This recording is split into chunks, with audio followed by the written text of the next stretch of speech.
லஞ்சுக்கும் டின்னருக்கும் சேர்த்து ஒரே கிரேவியாக பண்ணலாம். இந்த கிரேவி பண்ணுறதுக்கு நமக்கு உருளைக்கிழங்கு, பட்டாணி, காலிஃப்ளவர் 3யும் சேர்த்து தான் பண்ண போகிறோம்.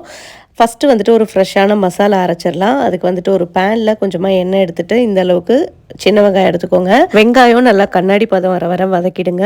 இந்த அளவு வெங்காயம் வந்ததுக்கு அப்புறமா இதில் வந்துட்டு இஞ்சி பூண்டு இதை வந்து சேர்த்துக்கலாம். இதையும் சேர்த்து நல்லா வதக்கிட்டு இது கூடவே கருவேப்பிலை, தேங்காய் துருவல் சேர்த்துட்டு இதையும் 2 நிமிஷம் அப்படியே வதக்கிடுங்க. அடுத்து ஸ்டவ் ஆஃப் பண்ணிவிட்டு மசாலாலாம் சேர்த்துடலாம். கொஞ்சமாக மஞ்சள் பொடி, மிளகாய் பொடி, தனியா பொடி, கரம் மசாலா இதெல்லாம் சேர்த்துட்டு லைட்டாக அப்படியே மிக்ஸ் பண்ணி விட்டுட்டு ஆற விட்டுறலாம். அடுத்து தாளிக்கிறதுக்கு வந்து பார்த்திங்கன்னா அதே பேனில் கொஞ்சமாக எண்ணெய் சூடானதும் அதில் சோம்பு, பெரிய வெங்காயம், கருவேப்பிலை, தக்காளி இதெல்லாம் சேர்த்து வதக்கிடலாம். இது எல்லாமே நல்லா வதங்கினதுக்கு அப்புறமா அதில் வந்துட்டு காலிஃப்ளவர், உருளைக்கிழங்கு, பட்டாணி இதெல்லாம் சேர்த்துக்கலாம். நான் வந்துட்டு ஃப்ரோசன் பட்டாணி தான் சேர்க்குறேன். நீங்கள் ட்ரை பட்டாணியை ஊற வச்சு சேர்த்திங்கன்னா இன்னுமே நல்லாயிருக்கும்.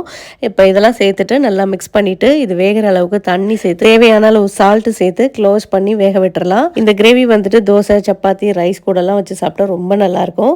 இப்போ காய் வந்து நல்லா குக் ஆனதுக்கப்புறமா நம்ம அரைச்சி வச்சுருக்க மசாலாவையும் இதில் சேர்த்துட்டு தேவைப்பட்டால் தண்ணி சேர்த்துக்கோங்க. அதே மாதிரி சால்ட்டையும் செக் பண்ணிவிட்டு எல்லாத்தையும் நல்லா மிக்ஸ் பண்ணிவிட்டு க்ளோஸ் பண்ணி 2 நிமிஷம் மட்டும் வேக விட்டுருங்க. காலிஃப்ளவரை வந்து நீங்கள் ஃபஸ்ட்டே வேக வைக்கலாம் வேணாம், டைரெக்டாக அப்படியே சேர்த்திங்க அப்படின்னா தான் நல்லாயிருக்கும். இந்த ரெசிபியை கண்டிப்பாக நீங்களும் ட்ரை பண்ணி பார்த்துட்டு எப்படி இருக்குன்னு சொல்லுங்கள்.